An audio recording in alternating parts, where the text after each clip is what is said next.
आज हम लोग बात करने वाले हैं यहाँ पर डिफेंस सेक्टर की। यहाँ पर तो देखिए, तो एक दौर हुआ करता था जब विदेशों पर निर्भर हम लोग रहते थे। यहाँ पर भारत का जो रक्षा इंडस्ट्री है, डिफेंस इंडस्ट्री है, वो इंपोर्ट करती थी यहाँ पर, लेकिन अब हम लोग एक्सपोर्ट कर रहे हैं। मिसाइल हो, रडार हो, इलेक्ट्रॉनिक वॉरफेयर सिस्टम्स हो, और FY25 में आप देखिए जो एक्सपोर्ट है हमारा वो करीब 23,600 करोड़ रहा है, यानी कि करीब 2.8 अरब डॉलर के आसपास रहा है, यानी कि पिछले साल के मुकाबले 12% का जंप है यहाँ पर। और पिछले 10 सालों में रक्षा एक्सपोर्ट की अगर आप बात करें, यहाँ पर डिफेंस एक्सपोर्ट की बात करें, तो 30 गुना हम लोगों ने बढ़ोतरी करी है। अब सरकार का जो लक्ष्य है 2029 तक इसको 50,000 करोड़ तक ले जाना है, जो कि अपने आप में बहुत बड़ा सरकार की कोशिशें हैं, क्योंकि एक के बाद एक स्टेप उठा रही है सरकार। आत्मनिर्भर भारत हो, तमिलनाडु और उत्तर प्रदेश में डिफेंस कॉरिडोर बनाए जा रहे हैं। तो यहाँ पे कौन कौन से चीज़ें हैं, हम एक एक करके आपसे चर्चा करते हैं कौन कौन से स्टॉक है। तो सबसे पहले रडार पर जो है वो भारत इलेक्ट्रॉनिक्स की बात कर लेते हैं। यहाँ पे भारत इलेक्ट्रॉनिक्स जो है निवेशकों के हमेशा रडार पर रहता है और बहुत अच्छा अपसाइड दिया है, पैसा कमा के दिया है। यहाँ पे कंपनी की जो खासियत है वो रडार, कम्युनिकेशन, इलेक्ट्रॉनिक वॉरफेयर और यहाँ तक के जो EVM सिस्टम्स होते हैं ना, जो वोटिंग के लिए इस्तेमाल होते हैं, उसमें भी कंपनी की भूमिका काफ़ी महत्वपूर्ण है। यहाँ पर FY25 में आप देखिए 5% जो है यहाँ पे कंपनी की जो आय है वो निर्यात से आई है, यहाँ पे एक्सपोर्ट से आई है। यहाँ पे दक्षिण एशिया, मिडल ईस्ट, अफ्रीका, तमाम जगहों पर ये एक्सपोर्ट करती है यहाँ पे। और ऑपरेटिंग अगर मार्जिन्स की भी बात करें तो इसमें एक जंप देखने को मिला है। 3 सालों में यहाँ पे एक्सपोर्ट को 3 गुना करने का यहाँ पे लक्ष्य लेके चल रहे हैं। प्रदीप सर, भारत इलेक्ट्रॉनिक्स पर 409 का भाव आपको क्या लग रहा है? क्योंकि मैं आपको लगातार सुनता रहता हूं, तो आप इस स्टॉक के ऊपर काफी बुलिश रहते हैं। जी देखिए, बिल्कुल बुलिश इसलिए हूँ क्योंकि आप देखेंगे मल्टीपल ऑर्डर बुक इनको अभी रिसीव्ड हो रहा है और थीम बहुत बढ़िया है। हम तो 270 280 से लगातार कंटिन्यूअसली बाय रिकमेंडेशन देते आ रहे हैं। एंड बहुत सारे हमारे क्लाइंट हैं जिनके पोजीशन में भी ये स्टॉक है। एंड मुझे लगता है कि इसका पहला जो टारगेट होना चाहिए शॉर्ट टर्म में 440, एंड सेकंड टारगेट थोड़ा अगर आप 6 से 8 महीने का बात करेंगे, मैक्सिमम मुझे लगता है कि 550 भी ऑन द वे। अब जैसे स्टॉक 440 450 आएगा मैक्सिमम, हर्ष जी आप उस टाइम पे देखेंगे ब्रोकरेज हाउस से रिपोर्ट बनेगा, अलग अलग क्रेडिट रेटिंग एजेंसी से रिपोर्ट बनेगा, उस टाइम पे रिपोर्ट पे 520 530 का टारगेट आएगा। तो मुझे लगता है कि जिनके पास पोजीशन है बने रहिए, व्यू थोड़ा लंबा रखिए, मिड टर्म का रखिए। 550 ऑन द वे, पहले तो 440 आने दीजिए। डेफिनेटली करेंट जोन से भी आप बाय करके जाइए। अगर कभी भी कोई भी मान लीजिए मार्केट में कुछ अनसर्टेनिटी हो गया, कुछ प्रॉब्लम हो गया, डिफेंस थोड़ा बहुत नीचे आ रहा है, उस सिचुएशन में कभी भी अगर आपको 390 से लेके 385 के आसपास भी मिलता है, वो एक गोल्डन अपॉर्चुनिटी हो सकता है आपके लिए। और हमने मल्टीपल टाइम डिस्कशन किया है, रिसेंटली जब 400 के नीचे आया था 375 से 380 के बीच में बार बार हमने जो है डिस्कशन किया था। तो अभी मुझे बहुत ही बढ़िया लगता है, फंडामेंटली स्ट्रांग है, बढ़िया कंपनी है, टेक्निकल भी सपोर्टिव है, होल्ड करने का सलाह रहेगा जी। होल्ड करने का सलाह रहेगा यहाँ पर। और रचित सर हमारे साथ वापस जुड़ गए हैं। सर बहुत बहुत वापस स्वागत है आपका। दर्शक जो है आपका बेसब्री से इंतज़ार करते रहते हैं, आपका भी, प्रदीप सर का भी। हम लोग सर दरअसल डिफेंस के स्टॉक्स के ऊपर चर्चा कर रहे हैं अभी। भारत इलेक्ट्रॉनिक्स पे करी, क्योंकि कंपनी का जो लक्ष्य है 3 गुना अपने एक्सपोर्ट को बढ़ाने का है यहाँ पर, उसमें भारत इलेक्ट्रॉनिक्स भी है। लेकिन एक व्यूअर का मैं बीच में सवाल ले लेता हूँ सर, क्योंकि इन्होंने भी एक धनराशि हमें भेजी है। वरुण आनंद तनेजा जी कह रहे हैं कि should we invest in BSC और नॉट राइट नाउ। सर क्योंकि हम लोग लगातार देख रहे थे कि जिस तरीके से एक के बाद एक सेबी के इंस्ट्रक्शंस आई, तमाम चीज़ें आई, और अब एक और खबर निकल के आई, कल मैं देख रहा था कि जो वीकली एक्सपायरी है, जो बात चल रही थी कि उसको बंद किया जाएगा, अभी उसके ऊपर अभी के लिए फिलहाल के लिए रोक लगा दी गई है। मतलब हालांकि आधिकारिक नहीं है, सोर्सेज है, मीडिया रिपोर्ट्स हैं यहाँ पर। सेबी की तरफ से कहा जा रहा है कि आगे फर्दर जो भी मूव होगा हम लोग बताएंगे। आप कैसे देख रहे हैं BSC को? और बहुत सारी चीज़ें होती हैं निकल कर कि वॉल्यूम वो हो जाएगा, स्क्वीज़ हो जाएगा, तमाम चीज़ें यहाँ पे और सब चीज़ों को लेके बात होती है। आप BSC को किस नज़रिए से देख रहे हैं आगे के लिए? हर्ष, इसमें मैं आपको एक चीज ऐड करना चाहूंगा। कुछ टाइम पहले की ही बात है, जब ये GST का रिवीजन हुआ था ना, उसके बाद आप देखें ये बात कही गई थी कि ये जो वीकली एक्सपायरी वाली बात है ना, ये सरकार एक बार टाल जरूर सकती है। और वी वर जस्ट वेटिंग। इसके पीछे का कारण, जितना इनके पास टैक्स कलेक्शन है आज के time weekly expiry, they will actually not give it away.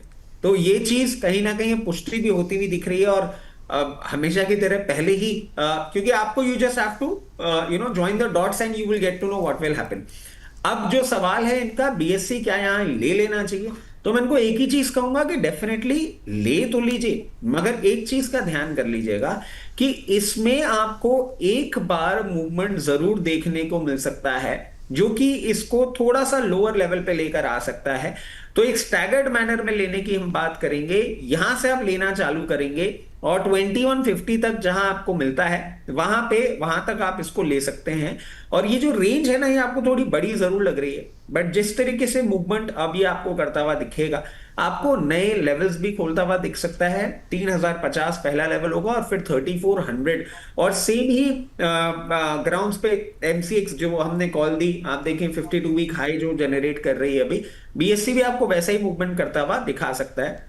ठीक है उसके सर। साथ साथ एक और चीज मैं ऐड करना चाहूंगा हर्ष, वो डिस्कशन चल रहा था और मेरे नेटवर्क के कारण मैं बाहर चला गया था।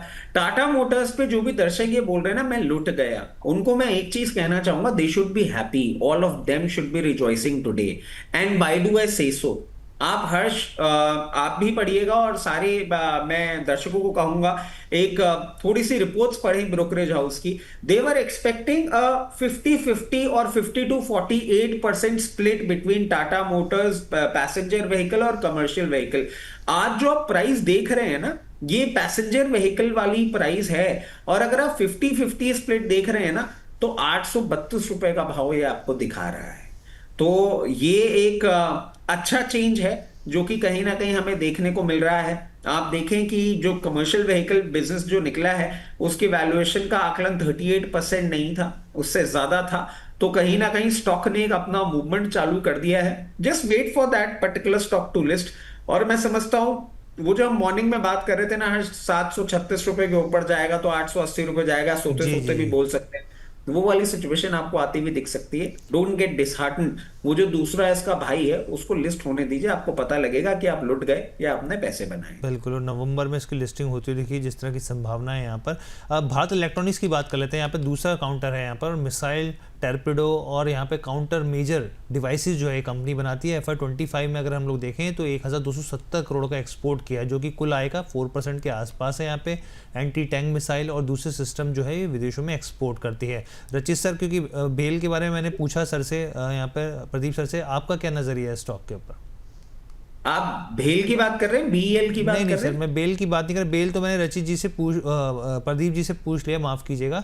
मैं यहाँ पे इस स्टॉक की बात कर रहा हूँ, भारत इलेक्ट्रॉनिक्स की। BHEL जी 233 पे अभी ये चल रहा है। देखिए ऑर्डर बुक बहुत स्ट्रांग है, मैं समझता हूं आपको ये जिस तरीके से मूवमेंट करता हुआ दिखा रहा है, कभी भी मार्केट वॉलेटिलिटी के चलते लोअर लेवल्स पे भी जाता है तो उसको as a buying opportunity use करेंगे। और वो लोअर लेवल्स मैं आपको बोल रहा हूं 208 रुपए तक।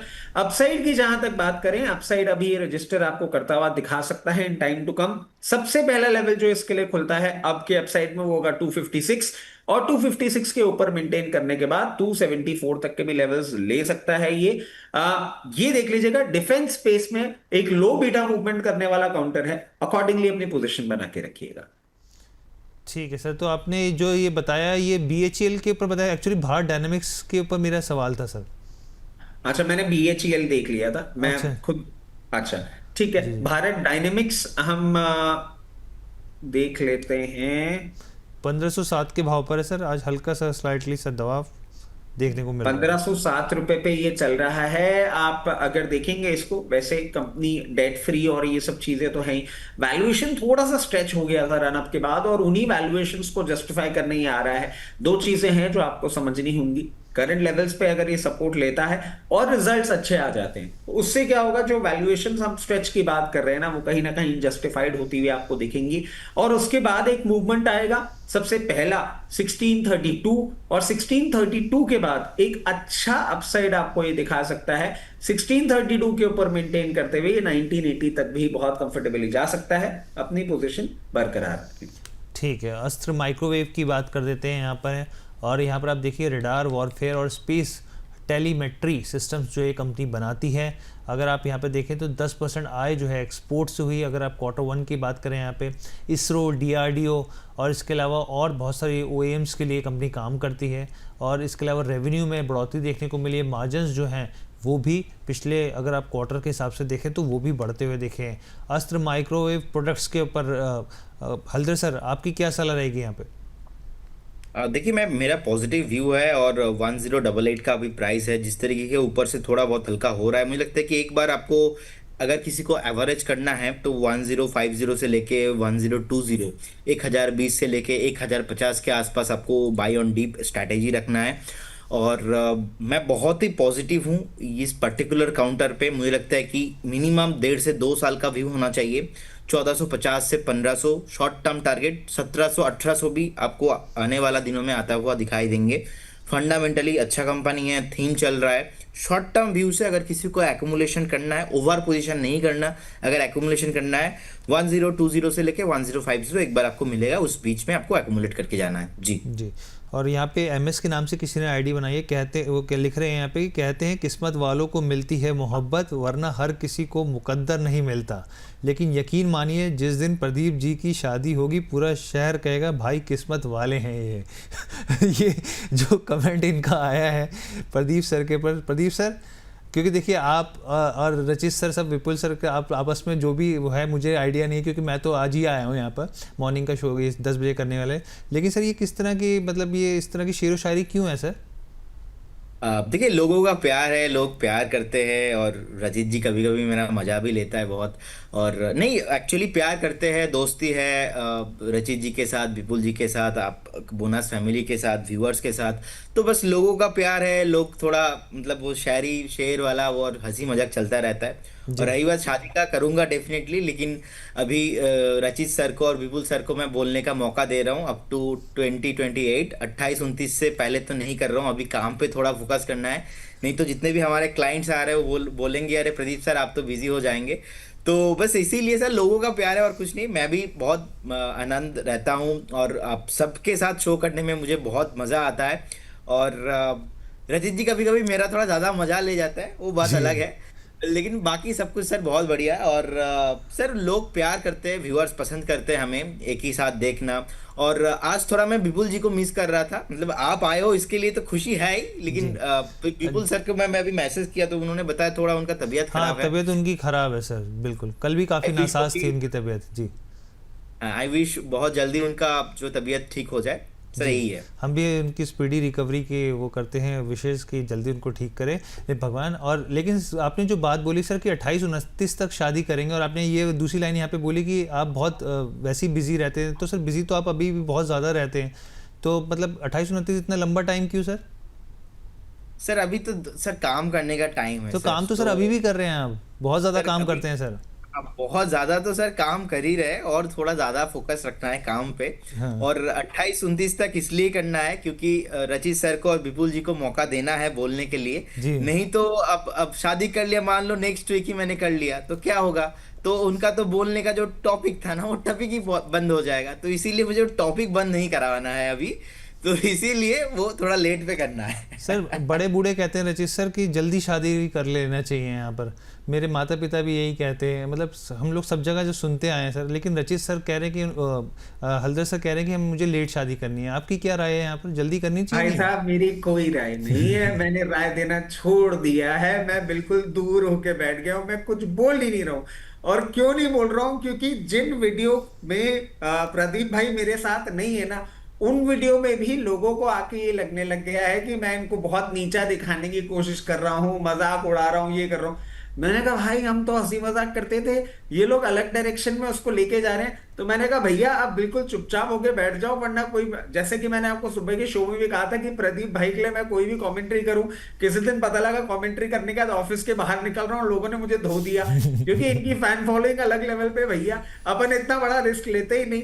जो मुझे सुनने, मतलब वेरी फ्रैंकली मैं आपको बताऊं हर्ष, ऑफ स्क्रीन मेरा और प्रदीप भाई का रिलेशनशिप ना बिल्कुल छोटे भाई बड़े भाई जैसा है। और कितनी बार ऐसी चीजें होती हैं जो मैं इनसे भी सुन लेता हूं और इनको बता भी देता हूं, बट स्क्रीन पे लोगों ने जिस तरीके से समझा कि मैं इनको नीचा दिखाने की कोशिश कर रहा हूं, और मैंने कहा भैया ऐसा बिल्कुल भी नहीं है, हम तो हंसी मजाक करते थे, लोगों को पसंद आता था। अब लोग बहुत ही एंटी खड़े हो गए, और मतलब जिस तरीके से कमेंट्स आने लग गए कि ये एक ब्रिटल बिहेवियर है और एक छोटी सोच का आदमी। मैंने कहा भैया कुछ नहीं होगा, ये तो बहुत ज्यादा हो गया सर। अच्छा सर, लेकिन आप प्रदीप सर आप इस पे क्लैरिटी दे दीजिए, जो सर के लेकर मैं एक बताता हूँ मानसिकता बन ये, गई, एक राय बन गई उस नहीं पे नहीं सर। नहीं, ऐसा हाँ। ऐसा कुछ नहीं है। रचित जी के साथ मेरा बहुत ही अच्छा बढ़िया रिलेशनशिप ऑफलाइन, मतलब ऑफ द कैमरा भी है, ऑन द कैमरा भी है। जी। अब हंसी मजाक पे क्या होता है, सम टाइम थोड़ा लिमिट ज्यादा हो जाता है तो व्यूअर जो है ना वो बहुत इमोशनल होता है। हम्म। अब उनको पता नहीं कि भाई साहब दोनों का रिलेशनशिप बहुत ही स्ट्रांग है। अभी लोगों का देखने का नजरिया कुछ अलग है। अब देखिए, जब कोई स्टॉक चलता नहीं है, लोग आके कमेंट भी कर जाता है, थोड़ा बहुत ट्रोल भी कर जाता है। अब इतना हार्डकोर फैन सब लोग बन के रखा है, मतलब कुछ भी इधर से इधर हुआ बता दो तो लोग पीछे पड़ जाता है। लेकिन मैं सबको बताना चाहूंगा ऐसा कोई बात नहीं, मैं तो सर छोटा हूं, मैं सीख रहा हूं और आप लोगों से। और बस जैसा आप लोग मजा ले रहे हो मेरा मजा लेते जाइए, कुछ भी प्रॉब्लम नहीं अरे है। नहीं या सर। इसको नहीं नहीं सर, हम मतलब मैं तो सिर्फ देख रहा हूँ, पढ़ रहा हूँ सर, जो जो चीज़ें आ रही हैं, बाकी तो आप लोगों के बीच की बात है सर, मेरा इसमें कोई लेना देना नहीं है। मैं वैसे बताता हूँ, लेकिन हाँ ये ज़रूर है कि शादी में ज़रूर बुलाइएगा सर आप हम लोगों को अपनी।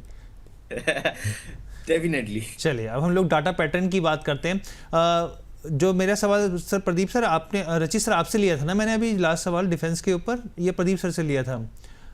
चलिए प्रदीप सर से लेते हैं, डाटा पैटर्न के ऊपर मैं पूछ लेता हूँ। सर ये जो बेसिकली हम सब जानते हैं कि radar, aerospace, electronic warfare system design और मैन्युफैक्चरिंग करती है कंपनी, और FY25 की बात करें तो 107 करोड़ का उसने एक्सपोर्ट किया है कंपनी ने, यानी कि कुल रेवेन्यू का, आय की बात करें तो 15% का नेटो जैसे देशों में, यूके जैसे देशों में सप्लाई करते हो। पीछे हमने देखा भी था कि खबर निकल के आई थी कि नेटो जो देश हैं अपनी आर्म सप्लाई को बढ़ा रहे हैं यहाँ पे, इंपोर्ट को बढ़ा रहे हैं यहाँ पे, तो ऐसे में ये स्टॉक जो है वो रडार पर आ जाता है। प्रदीप सर कैसे इस स्टॉक में क्या करना चाहिए, अभी इसमें और निवेश की सलाह रहेगी मौजूदा भाव से? हर्ष जी, वैल्यूएशन अट्रैक्टिव है, कुछ भी प्रॉब्लम नहीं है। मुझे लगता है कि 3,000 एंड अबव जाने के लिए बेस बिल्डिंग जो है वो हो रहा है। It will take another 4 to 5 weeks, लग सकता है कि 1 महीना लग जाए। लेकिन जिनके पास पोजीशन है होल्ड करने का सलाह रहेगा। एक बार ना आपको पर्टिकुलर स्टॉक 2700 के आसपास भी मिलेगा, तो मुझे लगता है कि फ्रेश यहाँ पे ना बाई करके थोड़ा 2-4 दिन वेट करके जाइए, कि डीप में आप खरीदिए। बाकी बिल्कुल मैं पॉजिटिव हूँ स्टॉक को लेकर, कुछ भी प्रॉब्लम नहीं है जी। ठीक है। तो हमारे दर्शक जो भी एलजी के ऊपर राय जानना चाहते हैं कि क्या करना चाहिए ऐसे समय में, जो ये तेज़ी देखने को मिली, एक अच्छी खासी यहाँ पे प्रॉफिट देखने को मिला, जिन्होंने भी एलजी के इलेक्ट्रॉनिक्स के आईपीओ निवेश किया, क्या उनको बने रहना चाहिए या फिर यहाँ पर प्रॉफिट बुक करना चाहिए, तो वो 11:30 बजे देख सकते हैं। ये खास हमारी पेशकश एलजी इलेक्ट्रॉनिक्स में लिस्टिंग के बाद क्या किया जाए यहाँ पर, क्योंकि तमाम दिग्गज रिपोर्ट जो कह रही है कि आपको बने रहना चाहिए, तो आप हमारे वीडियो सेक्शन में जाइए और आप इसको देख सकते हैं। यहाँ पे दोनों हमारे जो एक्सपर्ट हैं, दिग्गज एक्सपर्ट हैं, उनकी सलाह आपको यहाँ पे मिल जाएगी। अब हम लोग आगे बढ़ते हैं, पारस डिफेंस की बात करते हैं यहाँ पर। और आप देखिए कंपनी जो है स्पेस में, डिफेंस के साथ स्पेस में भी है, और यहाँ पे आप देखिए ईएमपी प्रोटेक्शन, इलेक्ट्रोमैकेनिकल सिस्टम्स भी ये कंपनी बनाती है यहाँ पे, इसलिए से काफ़ी इंपॉर्टेंट हो जाती है। यहाँ पे एक्सपोर्ट की बात करें, आप देखिए 142% का जंप मिला है इसको। अगर आप पिछले क्वार्टर में देखें, ये भी कंपनी इसरो और अंतर्राष्ट्रीय ग्राहकों के लिए ऑप्टिक्स जैसी चीज़ें जो हैं वो भेजती है बनाकर यहाँ पर। और अगर आप इसकी आय की बात करें, वो बढ़ोतरी देखने को मिली है यहाँ पे, और यहाँ पर जो है दुनिया के कई देशों में मिसाइल, रडार, इलेक्ट्रॉनिक्स, वॉरफेयर तमाम चीज़ें भेजती है। तो पारस डिफेंस पहले भी निवेशकों के रडार पर रहा है, एक अच्छा स्टॉक है। फंडामेंटली जो ब्रोकरेज की रिपोर्ट आती है काफ़ी बुलिश दिखती हैं। आप रचित सर इस स्टॉक में क्या सलाह देंगे यहाँ पे? देखिए, ऑफ आइस अच्छे से करेक्ट करके ये स्टॉक मूव कर रहा है। मैं समझता हूँ रीसेंट टाइम्स में जो आपने लो देखा था, वहां पे ये बॉटम फॉर्मेशन कर चुका है मेरी समझ से। अब ये अप ट्रेंड को आपको रन करना चाहिए। जब तक ये 656 के ऊपर मेंटेन कर रहा है, आपको फर्दर अपसाइड आता हुआ दिख सकता है। 748 होगा पहला लेवल, और उसके बाद आपको देखने को मिल सकता है 934 के लेवल्स वापस। जैसा कि आपने बताया, प्रोडक्ट लाइनअप सिर्फ डिफेंस में नहीं, स्पेस में भी है। मैं समझता हूं आने वाले समय, क्योंकि गवर्नमेंट ऑफ इंडिया का बहुत स्ट्रॉन्ग इंटरेस्ट दोनों ही जगह है। हमने लेटली भी कुछ सैटेलाइट लॉन्च किए थे, अभी भी हम और प्लानिंग कर रहे हैं। तो मैं समझता हूं आपको आने वाले समय में एक अच्छा अपसाइड देखने को इसमें मिल सकता है जी। और यहाँ पर जब डिफेंस की बात हो, एचएल की बात ना हो, तो पूरी बात जो है वो अधूरी है यहाँ पे। तो हिंदुस्तान एरोनॉटिक्स की बात कर लेते हैं। और देखिए यहाँ पर जो, अगर मैं देख रहा था कि जो स्ट्रॉन्ग ऑर्डर बुक है, बैकलॉग भी कंपनी तेज़ी से कंप्लीट कर रही है यहाँ पे, एग्जीक्यूशन और तमाम चीज़ें होती हुई दिख रही हैं यहाँ पे। 10% जो है एग्जीक्यूशन ग्रोथ की बात भी करें तो वो भी बढ़ता हुआ यहाँ पे दिख रहा है। यहाँ पे तेजस एयरक्राफ्ट की डिलीवरी जो है वो जल्द शुरू करते हुए दिख सकते हैं, और भी जो बड़े ऑर्डर्स मिलते हुए दिखे हैं यहाँ पे। और इसके अलावा अगर आप यहाँ पे सेल्स देखें, FY26 के लिए, तो एक नुवामा की भी रिपोर्ट आई थी, मुझे याद है 13% की तेज़ी ये मान के चल रहे हैं कि 13% यहाँ पे स्ट्रेंथ बनाता हुआ दिख सकता है यहाँ पे। Sir HAL Hindustan aeronautics, Pradeep sir अभी भी बाइंग अपॉर्चुनिटी, कहाँ तक अपसाइड, कौन से लेवल्स जाते हुए दिख सकते हैं? सर जब कंसोलिडेशन होता है ना, उस कंसोलिडेशन जो फेस होता है, उस फेस में हमेशा ये होता है एक तरफा स्टॉक भागता नहीं है, और वो अच्छा साइन भी नहीं होता कि ब्रेकआउट आया तुरंत भाग गया। अब धीमे धीमे चलता है वो बहुत बढ़िया होता है, क्योंकि जो आदमी स्लो चलता है ना वो लंबा चलता है। और बेसिकली मुझे लगता है कि 4750 के आसपास का जो अभी प्राइस है, अभी बीएससी को लेके बात हो रहा था, बीएससी को हमने बहुत बार बताया था कि 2050 2100 एक परफेक्ट बाइंग जोन है, परफेक्ट बाइंग जोन है। तो अभी बहुत सारे लोग बोल रहे थे कि सर हमें क्या करना चाहिए, सर अब तो ऊपर आ गया तो थोड़ा वेट करके जाइए। अब एचएल को लेके ना पर्टिकुलर लोगों का व्यू ऐसा है, सर कब से वेट करके हम बैठे हैं, ऊपर ही नहीं आ रहा है, ऊपर ही नहीं आ रहा है। Sir it will take time, थोड़ा टाइम लगेगा, क्योंकि ये अपना एक कंसोलिडेशन फेस में है। बहुत स्ट्रॉन्ग एंड पॉजिटिव व्यू है मेरा। मुझे लगता है कि इसका टारगेट होना चाहिए शॉर्ट टर्म का 5400 एंड सेकंड टारगेट 6900, ऑलमोस्ट 7000 के आसपास का मेरा टारगेट है। सो मुझे लगता है कि 12 से 13 मंथ मैक्सिमम, उससे पहले टारगेट आना चाहिए। जिनके पास पोजीशन है होल्ड करने का सलाह रहेगा। और मैंने तो 4400 4300 से मल्टीपल टाइम्स बाय रिकमेंडेशंस भी दिया है। 4050 का एक स्ट्रिक्टली स्टॉप लॉस मेंटेन करने का सलाह रहेगा। कभी भी मान लीजिए ऐसे 200-300 पॉइंट और नीचे आता है तो आपके लिए एक बाइंग अपॉर्चुनिटी होगा, वो बाइंग अपॉर्चुनिटी के तरह आप देखिए। तो बने रहिए, कुछ भी इशू नहीं है इसमें जी। ठीक है। राजेश सर, माइक्रो, हम लोग अपोलो माइक्रो सिस्टम्स की बात कर लेते हैं। ये भी निवेशकों के रडार पर प्राइवेट कंपनी, और मुझे इसके याद है Q2 के जो बिजनेस अपडेट आए थे, रेवेन्यू में बहुत अच्छा जंप, करीब 45 से 40% का जंप देखने को मिला था। आप इस स्टॉक को कैसे देख रहे हैं? क्या यहाँ पर रिजल्ट से पहले बाइंग अपॉर्चुनिटी लग रही है? क्योंकि बहुत सारे निवेशक इस तरीके से भी दाव लगाते हैं कि अच्छे नतीजे आ सकते हैं आने वाले भविष्य में, तो ऐसे में यहाँ पर खरीदारी की जा सकती है कि नहीं? देखिए, अपोलो माइक्रो सिस्टम्स की हम जब बात करते हैं, यहाँ पे थोड़ा सा आपको प्रॉब्लम आता हुआ दिख सकता है at the very face of it, क्योंकि एक अच्छा रनअप दिया था और रनअप के बाद नंबर्स उस तरीके से सपोर्टिव नहीं रहे हैं। आप देखें, अब जरूर आपको नंबर सपोर्टिव होते हुए दिख सकते हैं, बट मैं समझता हूं अभी ये जो आपको मूवमेंट देखने को मिल रहा है ये अरेस्ट होता हुआ मुझे नहीं दिखता है। नंबर अगर सपोर्टिव होते हैं तो कहीं भी 264 268 लेवल्स के आसपास आता है, वहां पे आपको ये सिचुएशन अपनी बनती हुई देख सकते हैं। और अगर नंबर सपोर्टिव नहीं आते हैं, जो कि लोग एक्सपेक्ट कर रहे हैं, तो आपको फर्दर डाउनसाइड देखने को मिल सकता है और वो 198 लेवल्स तक भी लेके जा सकता है इस पर्टिकुलर काउंटर को। आपको एक और चीज छोटी सी मैं सुझाना चाहूंगा, जिस पर्टिकुलर सेक्टर में हम बात कर रहे हैं ना, यूजुअली डबल डिजिट में ही हमने पीई मल्टीपल्स देखे हैं। Apollo Micro system is the only particular counter जो 148 के पीई मल्टीपल पे चल रहा है। वैल्यूएशन कंफर्ट नहीं है, कहीं ना कहीं चार्टिकल पैटर्न्स भी बाइंग नहीं दिखा रहे हैं। फर्दर डाउनसाइड अभी इसमें आता हुआ दिख सकता है। जिन्होंने पोजीशन नहीं बनाई है उनको फॉर द टाइम भी दूर रहने के लिए मैं बोलूंगा, और जिन्होंने बनाई है और बहुत हायर लेवल्स पे बनाई है वो वेट करें थोड़े से, और डाउनसाइड का वहां एवरेज करेंगे। और अगर आपने इन्हीं लेवल्स पे ही बनाई है तो फिर मेंटेन कर सकते हैं, बट हाँ डाउनसाइड के लिए तैयार नहीं। ठीक है। यहाँ पर प्रदीप सर, जेन टेक्नोलॉजीज के ऊपर एंटी ड्रोन सिस्टम के लिए जानी जाती है कंपनी, और पिछले एक साल में इसमें काफ़ी पेन देखने को मिल रहा है। मैं देख रहा हूँ करीब 28% ये स्टॉक जो है वो टूट गया है यहाँ पर, और मतलब 6 महीने में भी नेगेटिव रिटर्न, और अगर 1 महीने में देखें तो भी नेगेटिव रिटर्न, एक साल में भी। यानी कि जो हमने 3 दिन पहले भी मैंने खबर पढ़ी थी, तो ऑर्डर्स तो उसको लगातार मिल रहे हैं, लेकिन जो स्टॉक है उसमें ज़रूर दबाव देखने को मिल रहा है। देखिए, स्टॉक मेरा कभी भी फेवरेट नहीं रहा, और जिस तरीके का इसका नेचर है और वॉल्यूम ज़्यादा भी नहीं आता है इसमें, तो मुझे लगता है कि एक बार जिस तरीके का पैटर्न खराब हुआ है, आपको एक बार 1000 के आसपास 1050 आने के लिए रेडी हो रहा है।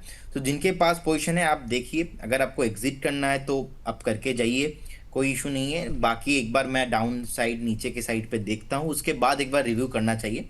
और स्पेशली जो सर आपने अपोलो माइक्रो के बारे में अभी पूछा था, मैं भी इसमें कुछ ऐड करना चाहूँगा। आज से 7-8 दिन पहले से ही मेरा स्टेटमेंट जो था 340 350 से था, और 270 260 ऑन द वे।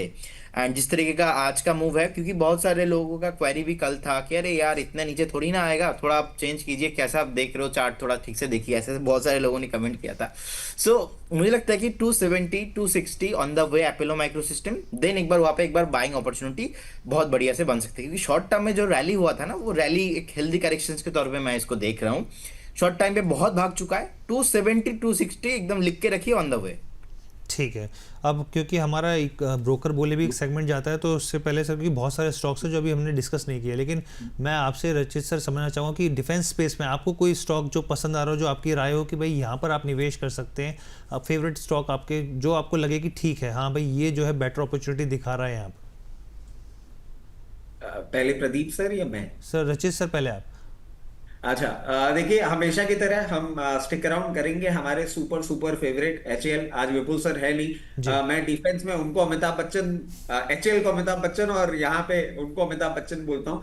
उसके साथ साथ एस्ट्रा माइक्रो बहुत अच्छा लगता है, इसमें भी आप पोजीशन बना के चल सकते हैं। और हम सबका फेवरेट बीईएल, इसको तो मतलब जैसे टाटा मोटर्स के लेवल है वैसे ही काउंटर है, बिल्कुल बहुत अच्छा लगता है, आप आराम से इसमें पोजीशन बना के रख सकते हैं। जी। और प्रदीप सर, आपके कौन से फेवरेट काउंटर्स हैं डिफेंस के अंदर? As well as all time favourite BL, HL and मुझे एक बार पारस डिफेंस को भी पसंद है। पारस को अभी 709 के आसपास चल रहा है, एक डीप मिलता है 670 660 के आसपास, तब जाके आप लीजिए। और कोचिन शिपयार्ड के साथ भी मैं एक बार जाना पसंद करूंगा। अभी 1770 के आसपास चल रहा है, एक बार अगर आपको 1650 के आसपास मिलता है, 1650 से लेके 1660-70 के आसपास मिलता है, मतलब यहाँ से भी ऑलमोस्ट मान के चलिए 100 पॉइंट नीचे, तब जाके मैं एक बार कोचिन शिपयार्ड को लेना पसंद करूंगा। और जैसे कि अभी हमने एपोलो माइक्रो का बात किया, 270-60 के आसपास कभी भी आता है तो एक बार लेना पसंद करूंगा, क्योंकि डिफेंस में क्या है, व्यू लॉन्ग टर्म में पॉजिटिव है, शॉर्ट टर्म में अभी बाय करेंगे और 2 हफ्ते में एक्सपेक्ट करेंगे कि ऊपर आ जाएगा, ये होने वाला नहीं। इसीलिए एक्सपेक्टेशन शॉर्ट टर्म में थोड़ा मुझे लगता है कि न्यूट्रल में नहीं बोलूंगा, थोड़ा मुझे लगता है कि नीचे ही आना पॉसिबल लग रहा है, ज़्यादा नीचे आता है तो डीप में खरीदेंगे, अभी नहीं। ठीक है, तो चलिए ये हम लोग सेगमेंट का अभी फिलहाल के यहीं पूर्ण विराम देते हैं।